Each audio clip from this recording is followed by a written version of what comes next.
Hello বন্ধুরা, আজ হচ্ছে একটা জন্মদিন বাড়িতে যাব। আর আমি যে ভিডিওটা আজকে সারছি এটা আমি কালকে গিয়েছিলাম। আর দেখো ওই শাড়িটা আমি পরবো, আর শাড়িটা আমি পরেও নিয়েছি। আর এখন হচ্ছে আমার সাজার পালা। আর দেখো সেজেগুজে কীরকম লাগছে অবশ্যই জানাবো। দেখো সাজা আমার কমপ্লিট হয়ে গেছে। আর এবার চলো তাড়াতাড়ি বেরিয়ে পড়ি, এখন বাজে রাত 8টা। আর এই দেখো এসে গেছি আমি ভিলাতে। আর ভিলাটা দুর্দান্ত ছিল। আর দেখো এখানে এখন ম্যাজিক শো হচ্ছে। আমরা তো লেট করে ফেলেছি, ম্যাজিক শো লাস্টের দিকে চলে এসেছে। এটা দেখেই এবার বাবু একটু ট্যাটু করতে গেছে। আর এই হচ্ছে ছেলের মা।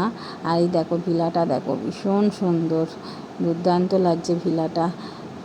আর আরও অনেক কিছু লাইটিং আরে হবে, সেটা তোমাদের লাস্টে আমি দেখাবো। তার আগে দেখো ওদিকটায় দেখো স্টল দিয়েছে, চলো স্টলের কাছে যাওয়া যাক। আর কী কী খাবো অবশ্যই দেখাবো তোমাদের, স্টলেতে কী কী দিয়েছে। চলো এখানেই ভিডিওটা শেষ করলাম, আবার পরের ভিডিও নিয়ে তোমাদের সঙ্গে দেখা হচ্ছে। টাটা।